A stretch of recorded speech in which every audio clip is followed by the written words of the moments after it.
chapter clicked in to College Volleyball Weekly on Viral Volley Media. Now here's your host, Rob on mic.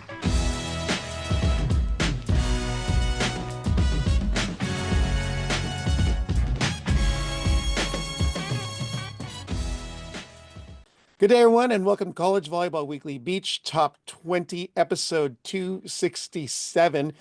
We have a beach boat takeover this week due to some unforeseen circumstances, but it all works out for greatness because on screen we've got Sydney Miller, the regular, and she's went ahead and recruited fellow San Diegan teammate, former partner who could be a partner again and then not again and then back again, Alana Embry. So, Alana, Sydney, great to have you on. Thanks for having us, Bob. You guys are in the middle of an idle week. So you guys are going to be relaxed and ready to go, but we will talk about what you guys are going to be doing in the next few days. But I always want to start off with this because there is a lot of action on the weekends. And the first I want to jump on is what matchups caught your attention this week? And let's see whoever wants to jump in first. I won't pick on you. Alana, you can start, babe. I think the number one matchup that caught my eye was TCU sweeping UCLA, and specifically TCU's lineup changing. I think that Alani's and Sophia have been doing so good and have been just staying strong for their threes pair. It's definitely a good call. How about you, Sydney? This wasn't really a surprise. I kind of always say that I just feel like they're so good, and I'm always surprised that they're a little bit lower in the lineup. Stanford being at 5 still, I can't believe they literally went 2-3 with TCU, which is number one. They beat Texas 4-1. They went 3-2 with Florida State, and they beat LSU 3-0. So I don't know, I just feel like they're a very consistent team, and I have a feeling that they are going to pull out some big wins towards the end of season. And I still think that everyone kind of underestimates them a little bit. I don't know. I just feel like Stanford's never been oh my God, Stanford. But I always am oh my God, Stanford. So I don't know. I feel like that was it wasn't very a big upset, but I was just surprised about how close they were with TCU and how they got it done with the other teams. Two excellent points. We're going to bounce back to Alana's call here because we wanted to expand on that and want to expand on Stanford as well. Because TCU, as you mentioned, they're flipping their lineup around. We had talked before jumping on, where is Tanya Moreno? You can't play without Tanya Moreno, but who are they going to pair her up with? Oh, you're going to play with Danny Alvarez, 6'4" lefty, and Haley Hamlet. Oh, she's a 6'1" lefty, and they both can swing hard. But what kind of dynamic do you expect from such a powerful pair of lefties? I mean, usually you want to mix it up. You want to have a smaller defender, but you have two giants on one side of the court. So wanted to get your take as the athletes competing against such the factors. I played two lefties when I played Florida State, and it is so hard because you're okay, one lefty, okay. It sucks, but it's okay. Two, it's no, because you're trained to defend against a righty for the most part. So playing against two and then being equal in size is just a very good attribute for their team at TCU. Yeah. How about you, Alana? Thoughts on the big lefty matchup? I would also agree. I feel like everyone's used to playing with some people that are right-handers. So mixing it up and playing with a lefty, I think that they can do a lot of good things, and they have been doing a lot of good things. And specifically Haley, she's been one of the TCU's top defenders, and she's very reliable. And it just proves that wherever you put her in the lineup, she's going to execute.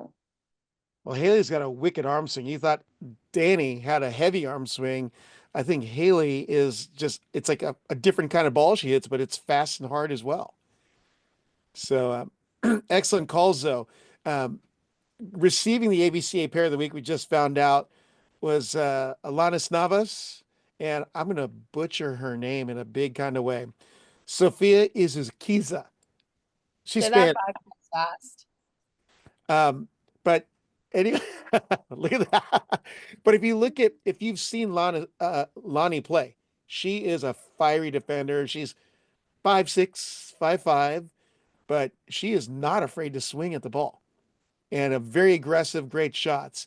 But tell us a little bit about Lonnie. I hear so many nicknames, and I don't know a whole bunch about Sophia because she's her first year really playing in the main fives of TCU. But anything you guys know about this pair that got the AVCA Pair of the Week? Honestly, I don't really know this pair, but I feel like kind of what you said, like anybody who plays for TCU has so much in their toolbox. Like I don't think I've ever played somebody at TCU who can't swing hard and like has very good shots. I feel like that's kind of one of the toughest things when playing TCU is like there's not really tendencies. Like they kind of can do everything. So you really have to like set up in a defense and just like do really well in serve receive. But so I don't know. I mean, I'm not surprised that they're doing well. Like, yeah, I don't know. I'm not surprised. But I don't know much about them as individuals now. Gotcha. Alana, anything to add?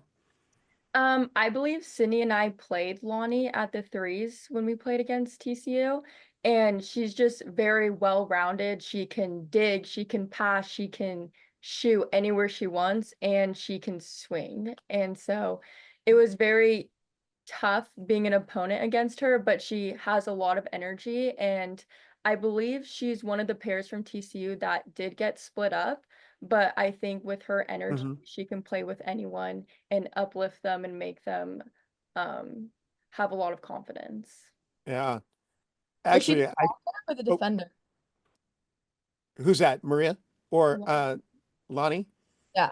She's a defender, but Oh so yeah, you, she's fiery. We did play her. She's yeah. fiery. So Ah! it's crazy because Alana, you actually bring up a really good point, but and it could have been one of our things that we took away from this weekend, but Hector and Maho basically shuffled their entire lineup for Death Volley, and they won. I mean, everyone in to the opening of the season. Oh, Danny, Tanya at the ones. You're gonna have Lena and Haley at the twos, and then Maria and Lonnie at the threes. Like I already had their lineup, their winning lineup for the national championship run set up, and they went ahead and just shuffled the deck, and they won. They upset some big teams. Went 3-4-0 this weekend in Death Volley. So that is an excellent point. But it makes you realize how scary TCU can be. But maybe we'll talk about that in our takeaways. And then over to Stanford. Stanford has always been on the rise.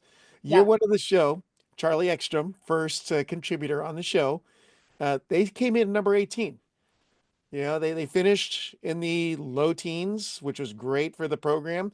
They started moving on up, and here they are at 5 this week. And now they have a pair of the week as well in Taylor Wilson and Ruby Sora. So, what do we know about Stanford? Because that was to your point, Sydney. They're a team to watch out for.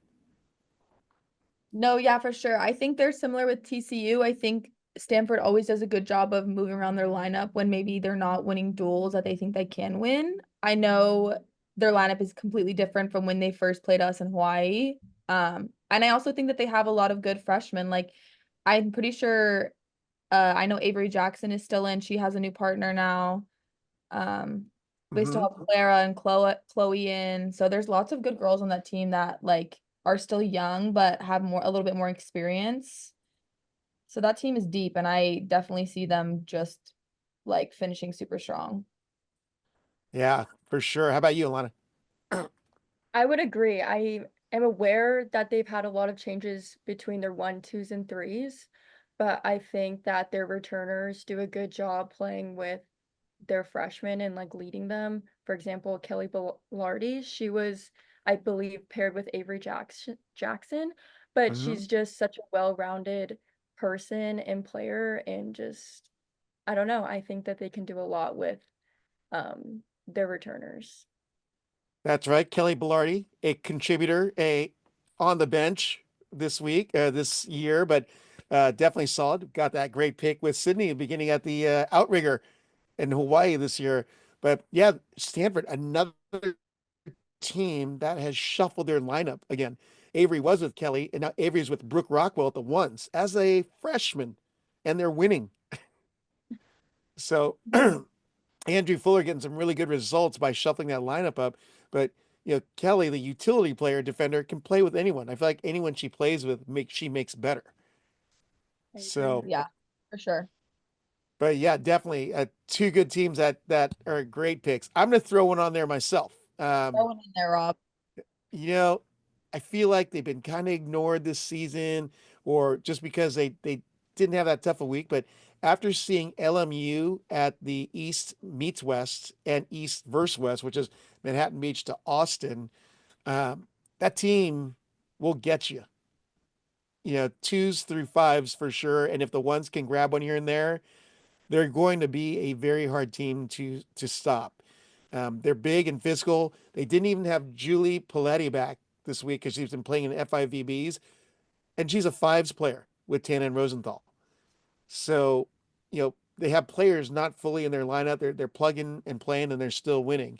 LMU comes in 23-2 on a 3 dual winning streak, and this last weekend was the WCC Challenge, which, I mean, they didn't drop a single dual point, but they will continue to get better, especially with Coach John Mayer and with the players beginning to settle in with each other. And Maggie Rabich was one of the eye-catching players from 2 weeks ago. And I really believe that this weekend, we'll talk more in detail, they're going to be tested, but I think they're going to come out on top of that test. So, but that was my thinking, is LMU out of the WCC would be powerful.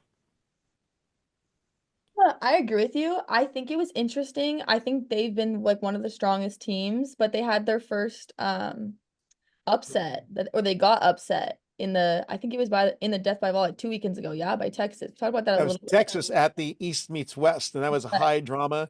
Yeah, Extended third sets. I mean, I it came know. down to the final court. Yeah, I know. So I'm kind of interested to see how they played this week because I know last week, like you said, they didn't play any teams that were like in the top 10.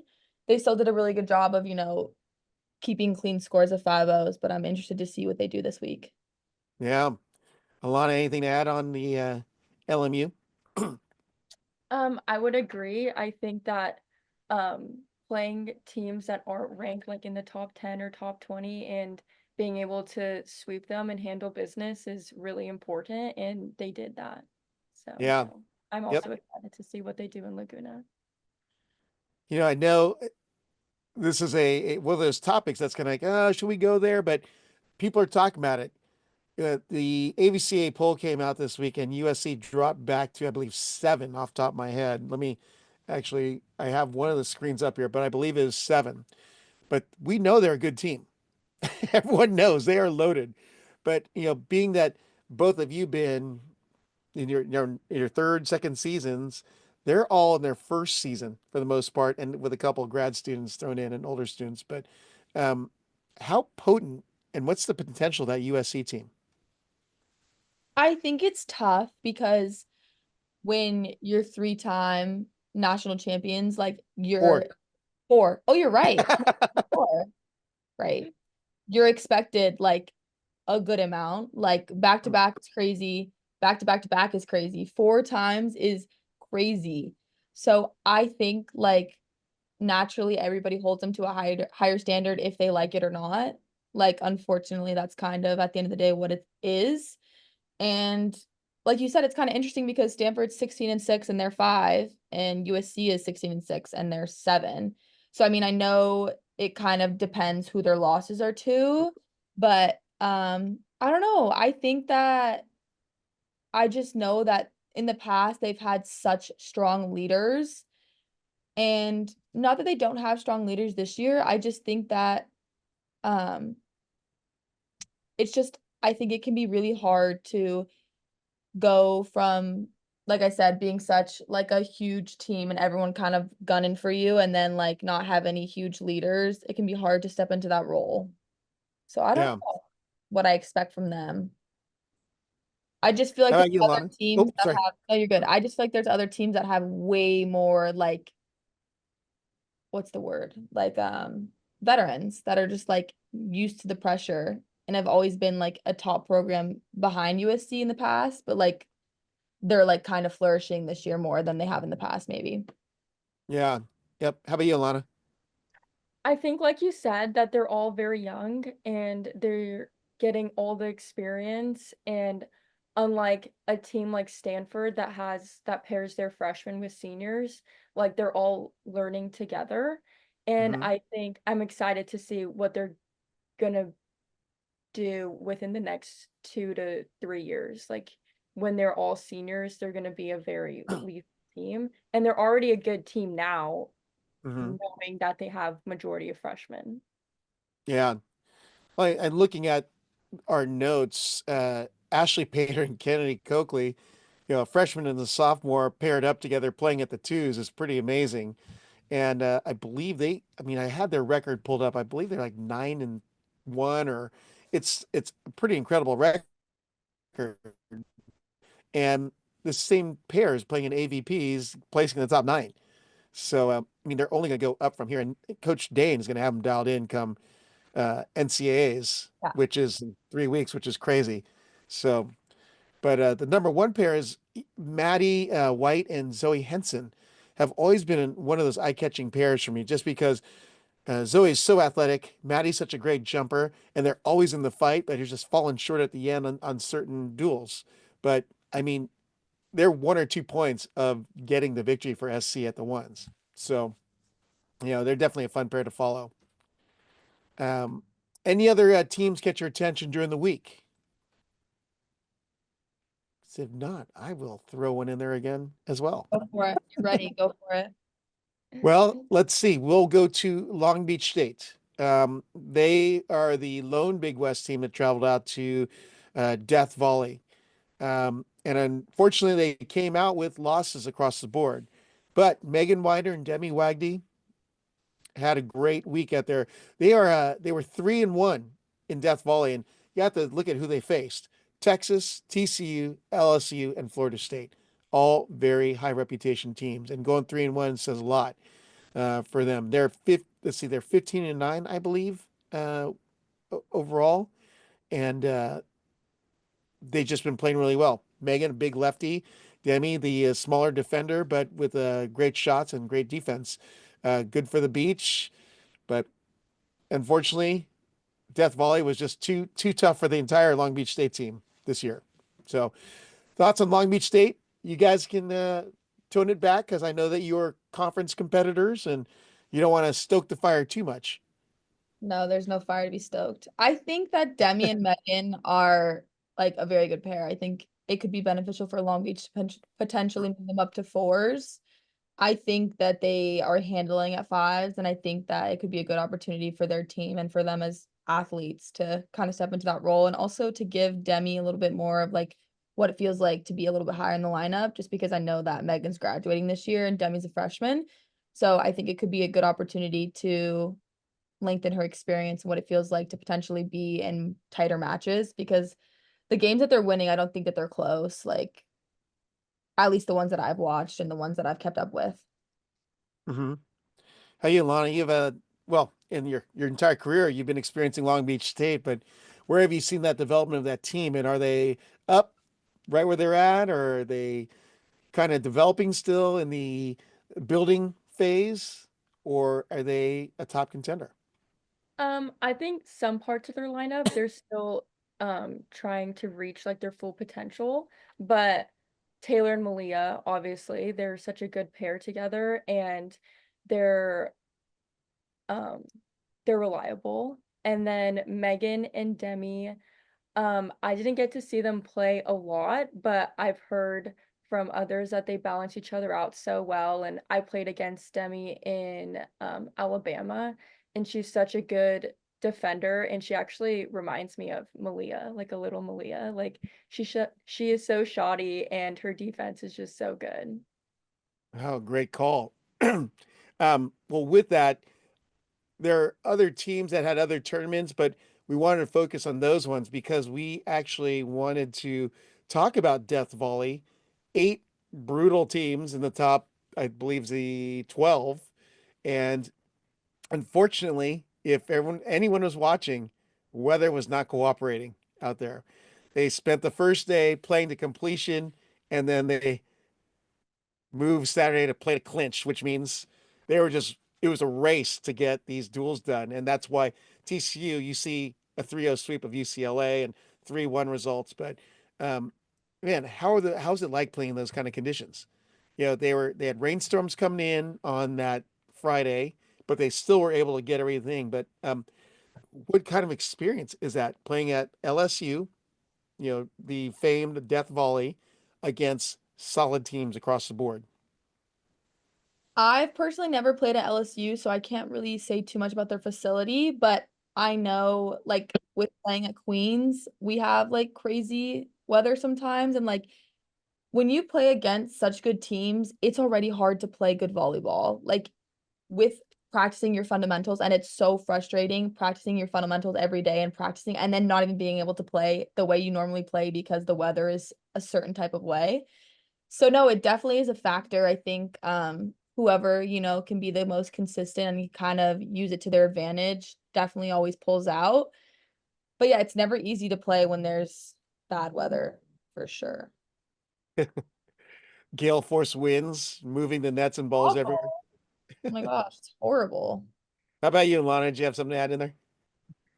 I would agree. I feel like when it's so windy and it's raining, it's not really up to like who is the better pair. It's just depends on like who makes less errors and who can deal with the weather conditions the best.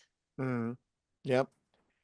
Well, with the results, so if you were able to go in, any of you listeners, viewers, on a VBTV feed, I went in on Saturday before the indoor match. I was working, and you could see the rain traveling sideways, and in fact, it was so blurry from all the rain. Uh, um, they just couldn't finish. So that's why they didn't. I don't think everyone got to play each other because some only had 3 duels for the weekend, others had the 4. So, but it's a great test. It's just unfortunate because they went through so much to have planned such a great event, and unfortunately, Mother Nature had different plans for Baton Rouge. So, I just have something to say also. It kind of makes you think twice about the results from this weekend, almost like, I wonder if it was perfectly sunny and clear, if it would be different. Like I can never help but think like it definitely is a factor, like I just said, but I'm just curious to see when these teams face again, if it'll go a completely different way, like because it won't be as much bad weather. So I'm super curious. yeah. Well, that's like the last chance they're going to see each other unless I they guess, see each yeah, other at the until, national championship. yeah. Because, True. I mean, realistically, what is it? You finish up regular season play in the next 1 or 2 weeks, and then Yeah, conference I know. tournaments the third week of April. Crazy. It's happening so So, fast. Can't believe yeah. it. So we're just beyond the halfway point of the season. What, in both of your opinions, have we discovered about this particular season that you want to jump on and throw out there for our listeners and viewers? And I think Alana's ready, got one in the hopper. I think the biggest thing that sticks out to me is that everyone's beatable. Specifically within like the top 10, everyone's beating each other. And I think that the NCAA tournament is going to be so exciting because anyone can win it. Well, with that, only 8 automatic berths and only 8 at-large, you know that a lot is at hand in these final 2 weeks right here. So yeah, for sure. And teams that are know that they're on the bubble. They know they have to get a big win in these next 2 weekends. So excellent call, Sydney. Me, kind of what we talked about today is that teams are, if they're in a rut, they need to shuffle it up. That's going to be my line. Teams in a Wear rut, you that gotta T-shirt this shuffle it weekend. up. Yeah, I just think that, if things aren't working for your team, or even if they are, I think that there's so many good athletes that you can kind of move it around and there be a better even outlook that could be even more successful than the one that you had before. So I think as we're kind of hitting the halfway mark, teams are kind of shuffling their pairs if things aren't working. And like we saw this weekend, it's working for certain teams. TCU beat UCLA, and I see that happening a lot in the future with teams as they continue to switch up the lineups. Yeah. All right, man. Drop mine too. Texas Rising, TCU and Texas. Watch out. Watch your six when these teams are behind you because they are getting better. And as you were saying, Sydney, TCU shuffled up and Texas has, I think they've landed on a pretty strong lineup that they're going to run with the rest of the way here. So, with that, wanted to get your picks for the top athletes or pairs of the week. I thought I had one, but the name has escaped me. But I may throw it down anyways. So, do we let our special guests and our beach boat takeover go first, or let Sydney steal everyone else's? No, she can go first. I'm gonna come up with something unoriginal. I'm gonna be original. Oh. I think Lonnie's and Sophia, I did a little research and they're actually 10-0. And they, in UCLA's match, I think, their scores were 23-21 and 21-8. And I think that just shows like how strong of a pair they are. And like you said earlier, Sophia's only a freshman. So I'm just so excited to see like her full potential within the next 3 years. Well, good pair. Good call. All right, Sydney, you're up. No, you can go. Oh, you want me to go? I'm going to throw two pairs down. Okay. And mine are more on the shallow side, but they did do good things. So I'm going to lead in with that. I'm going to go with the pair of Stacy Reeves and Maria Gonzalez of TCU. And the main reason is because they got the winning point against UCLA, but Stacy Reeves is an OC product, my homegirl. From Irvine, California. I got a shout out. When I saw that result, I was extremely happy for her. I know, UCLA friends, love you all, but, connection there. So I was excited because she's a true freshman and got a shot. And she's got a great partner in Maria Gonzalez. She's originally paired up with Lonnie Navas at the Fall Pairs competition, which, I mean, is crazy because they're so good together. Um, and the other one, I'm going to go with Taylor Wilson again for not very deep reasons, but yeah, she got pair of the week, but I was more stoked on her social posting. I think on NCAA volleyball, it was a picture of her with her arms up to the side. And one of my favorite movies is Gladiator, when he like destroys all these other people and he yells, "Are you not entertained?" And he spits. That's what it reminded me of. She looks so tough, and that's why she's my player of the week. I And she love it. knows it. She knows it. I put a post up on it. I saw it. It was funny. Okay, my two pairs of the week. I'm gonna go. This one's also kind of not that deep, but I'm gonna go Ashley Pater and what's her Kennedy. Kennedy, yeah. They're just like we talked about earlier, they're a young team, but they're 15-1, which is pretty hard to do at twos. So I mean, it's worth shouting out. And then also Alana's old partner, she plays at GCU. I'm gonna shout out, they are what right now? They're 18-2, Reagan Holmer and Madison Bogle. So that's Oh, really yeah. impressive to be at the fives and be 18-2.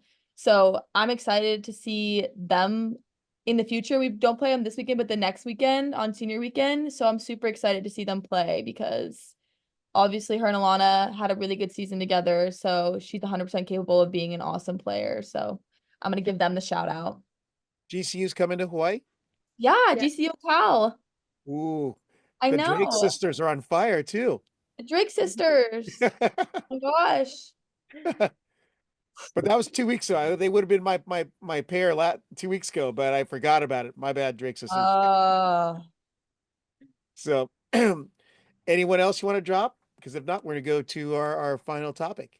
I'm gonna do my same pair as last week. Kendall Whitmarsh. She's still, I think, undefeated at the 4 or 3. She got moved up to the 3s now. They got Big West of the week or whatever pair of the week last week for their section. So yeah, she's slaying. Yep, her and Tori Clement. Yep.